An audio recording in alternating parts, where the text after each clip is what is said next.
Buenas tardes, doctor. Buenas tardes, compañero. El siguiente tema que me ha tocado exponer es sobre la bioconversión microbiana. Soy el universitario Rixon Simonet. La bioconversión microbiana. Un compuesto orgánico es modificado en una o varias reacciones sencillas que forman parte de procesos biológicos. Estos cambios se denominan transformaciones microbianas o bioconversiones de especificidad de sustrato. Una enzima cataliza una enzima etapa específica de reacciones cortisima e hidrocortisoma. El hongo Rhizopus nigricans realiza la hidroxilación estereoespecífica, clave de un precursor de la cortisona. La mayoría de las bioconversiones de esteroides, estos son ejemplos La mayoría de las bioconversiones de esteroides implican hidroxilación de este tipo. Así se utilizan varias cepas distintas de hongos. La producción de esteroides suele ser un gran negocio, ya que la venta mundial de hidrocortisona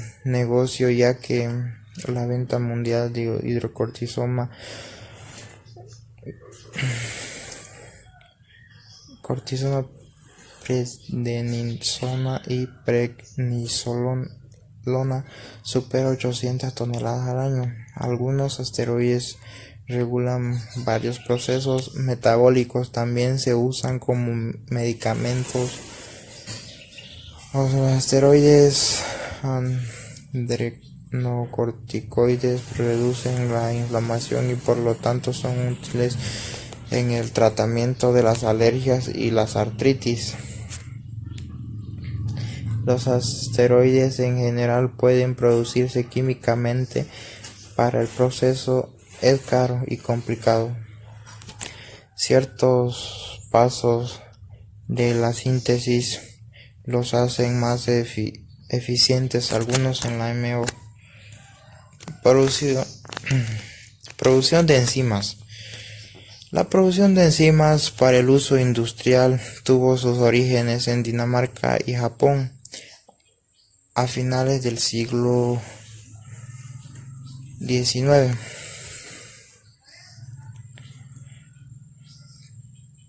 Cuando se producen las primeras preparaciones de la reina a partir del estómago de terneros y amilasa de origen fúngico. Producción. Las enzimas se obtienen de microorganismos como bacterias, hongos o levaduras. Son seleccionadas por screening y posteriormente cultivadas por la fermentación en un matraz o reactor. A partir de los caldos de cultivos se produce la purificación de las enzimas que cataliza la reacción de interés. ¿Cómo se producen las enzimas? Se producen al igual que las proteínas. Las enzimas se constituyen a partir de largas cadenas de aminoácidos. La forma de una enzima es crítica para su función, porque queda una hendidura llamada sitio activo, formado específicamente para unir la molécula diana de la enzima. ¿Qué procesos industriales son utilizadas las enzimas? ¿Para qué procesos industriales se utilizan las enzimas? A fin de contraerse estos inconvenientes, las aplicaciones industriales de las enzimas se han establecido considerando 4 principales actividades enzimáticas de alta especificidad y selectiva: la transformación de moléculas, las rupturas de enlaces, la unión de las moléculas y las transferencias de grupos. ¿Cómo se extrae una enzima? Extracción de enzima. Las enzimas se utilizan para obtener una mejor extracción inicial de varios componentes como el zumo, cloro, aromas, Añadido al mosto o vino, las enzimas pueden hidrolizar las problemáticas sustancias de alto peso molecular, pectinas, proteínas y B-glucanos, mejorando la clarificación y la filtración. ¿Dónde se producen las enzimas? Las enzimas son proteínas, por lo tanto, igual que cualquier otra proteína, se sintetiza en los ribosomas del retículo endoplasmático rugoso y luego son liberados en válvulas. Son importantes porque catalizan las reacciones bioquímicas. El uso de las enzimas. Las enzimas ayudan en procesos esenciales tales como la digestión de alimentos, el metabolismo, la coagulación de la sangre y la contracción muscular. El modo de acción es específico, ya que cada tipo de enzima actúa sobre un tipo particular de reacción y sobre el sustrato específico. ¿Qué órganos producen las enzimas? Enzima actúa sobre las enzimas amilasa, pectina, lipasa, lactasa. Actúa sobre los almidones y azúcares, las proteínas, las grasas, la lactosa de la leche. Se producen en el estómago y páncreas. Ahí se produce la amilasa. La pectina se produce en el estómago. La lipasa se produce en el páncreas o intestino. La lactasa se produce en el intestino. Su producción disminuye con el crecimiento. Esa es la lactosa de la leche. ¿Cuál es su aplicación de las enzimas? Las enzimas brindan un aporte importante para llevar a cabo procesos industriales y elaborar productos en óptimas condiciones de limpieza. Demuestran diversas ventajas sobre las sustancias químicas, como por ejemplo su especialidad y su compatibilidad con el medio ambiente. ¿Dónde se producen las enzimas? En la célula. En la célula se pueden encontrar en el líquido celular citosol, o bien pueden estar fijadas a determinadas organelas, por ejemplo, adheridas o las mitocondrias. Hay enzimas 100% citoplasmáticas, o es decir, solamente se encuentran en el citosol. Se llama uniloculadas. ¿Qué enzima se produce en la boca? Una enzima digestiva de la saliva llamada amilasa empieza a descomponer algunos de los hidratos de carbono, como los almidones y azúcares que contienen los alimentos, antes de que abandonen la boca. Enzimas digestivas. Sus beneficios: ayudan a la digestión y reducen la denominada acidez, reducen la sensación de hinchazón y gases, mejora la digestión de los productos lácteos, a la buena digestión de las proteínas. ¿Cuál es su importancia de las enzimas en el organismo? Las enzimas son la verdadera clave de la vida, tanto para las bacterias como para el ser humano. Hoy día utilizan en gran medida para la fabricación de productos alimentarios. Las enzimas,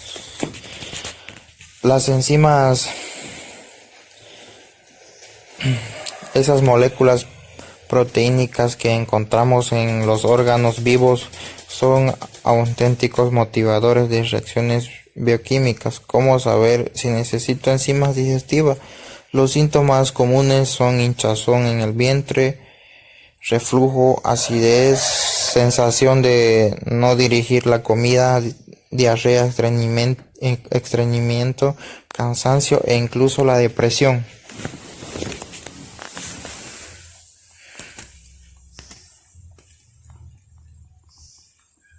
Bueno, eso sería sobre las enzimas. A continuación le voy a presentar un breve video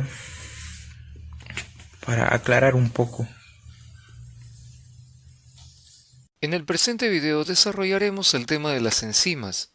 Como recordarán por los videos pasados que hemos realizado, las enzimas son proteínas formadas por todas las células de los diversos organismos. Específicamente son proteínas globulares, es decir, tienen formas esféricas y pueden ser producidas por células animales, células vegetales, células de hongos, células de protozoarios e inclusive las células bacterianas. Su principal característica es que son moléculas que van a acelerar la velocidad de las reacciones del metabolismo en las cuales participan. ¿Y de qué manera lo hacen? Disminuyendo la energía que requiere esta reacción para poder ser realizada, denominada energía de activación. Y toda enzima actúa sobre una molécula en particular sobre la cual va a ser muy específica. Esa molécula se denomina sustrato. Y algo mucho más importante, el sustrato va a ser convertido en un producto de interés, mientras que la misma enzima no va a sufrir ningún cambio durante la reacción en la cual participa. Revisemos algunas definiciones para comprender bien el funcionamiento de una enzima. Entendemos por velocidad de reacción como aquella cantidad o variación en la cantidad de un producto que se va a formar en una unidad de tiempo, y las enzimas se caracterizan porque aumentan la velocidad de reacción, es decir, aumenta la cantidad de producto que se forma en menos tiempo. Por otro lado, la energía de activación va a ser aquella cantidad mínima de energía que es necesaria para que una reacción química se lleve a cabo. Y como hemos indicado, las enzimas disminuyen esta mínima cantidad de energía requerida. Las enzimas van a actuar sobre una molécula muy específica, la cual es denominada sustrato. Ese sustrato, por acción enzimática, va a convertirse finalmente en producto. Y para que el sustrato pueda convertirse en producto, debe unirse previamente a la enzima. Las enzimas hemos dicho que son muy específicas para el sustrato. Y hay una zona en la molécula enzimática en la cual el sustrato va a unirse. Esa zona de la enzima donde el sustrato se une se conoce como sitio activo. Las enzimas son proteínas, pero en muchas oportunidades esas proteínas deben estar unidas a otras moléculas para poder funcionar de una manera más eficiente, es decir, para ser activas. Solo la parte proteica, es decir, la fracción proteica de la enzima, es denominada apoenzima y además no es activa, mientras que la parte no proteica se denomina cofactor, que pueden ser pequeñas moléculas de naturaleza orgánica o inorgánica, que la apoenzima, es decir, la parte proteica de la enzima, va a necesitar para ser activa.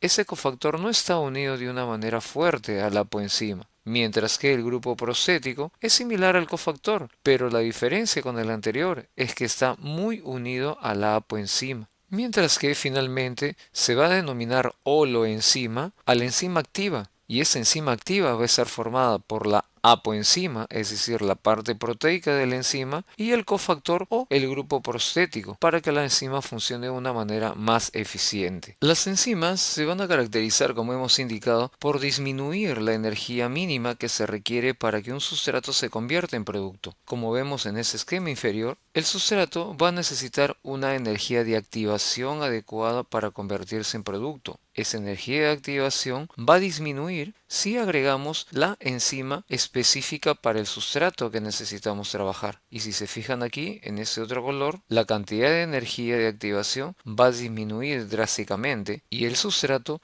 va a poder convertirse en el producto final en menos tiempo y con menos energía. ¿Y cómo ocurre esta reacción entre enzima y su sustrato específico? En las siguientes imágenes podemos explicarlo. Existe un lugar específico en la enzima que se conoce como sitio activo que va a servir de unión entre el sustrato y la enzima. Es la primera etapa en esta reacción. Seguidamente, ya cuando la enzima y el sustrato están unidos, vamos a poder mencionar la presencia del complejo denominado enzima-sustrato.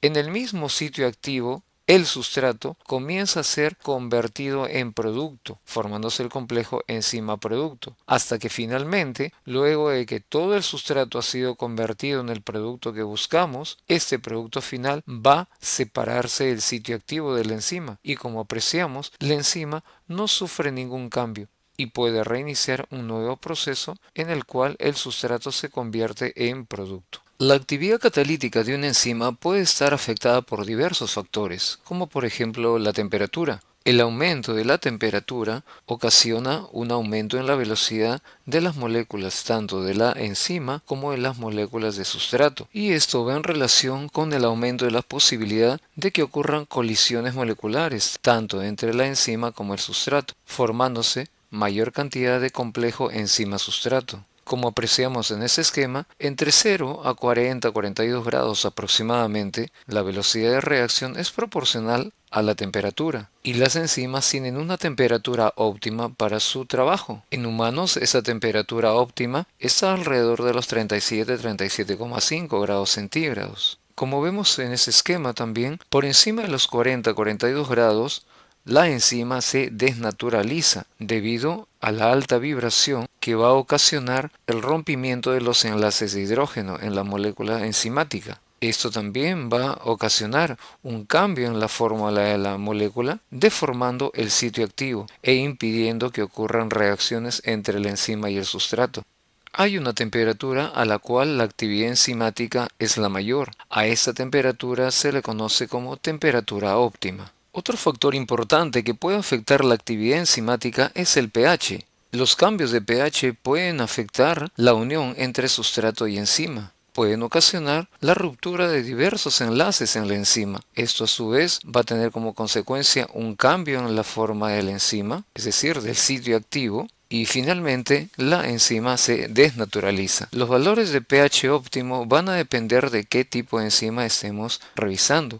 Por ejemplo, para aquellas enzimas intracelulares, el pH óptimo va a ser alrededor de 7. Un rango de pH ácido, entre 1 a 6 aproximadamente, va a ser el óptimo para enzimas digestivas, como la pepsina por ejemplo, mientras que un pH alcalino entre 8 y 12 aproximadamente se considera el pH óptimo para enzimas que se encuentran en la región oral, como por ejemplo la amilasa, que actúa sobre la amilosa del almidón. La velocidad de la reacción catalizada por una enzima va a depender directamente de la concentración de la misma enzima. Si la concentración de la enzima aumenta, la velocidad de la reacción también va a aumentar.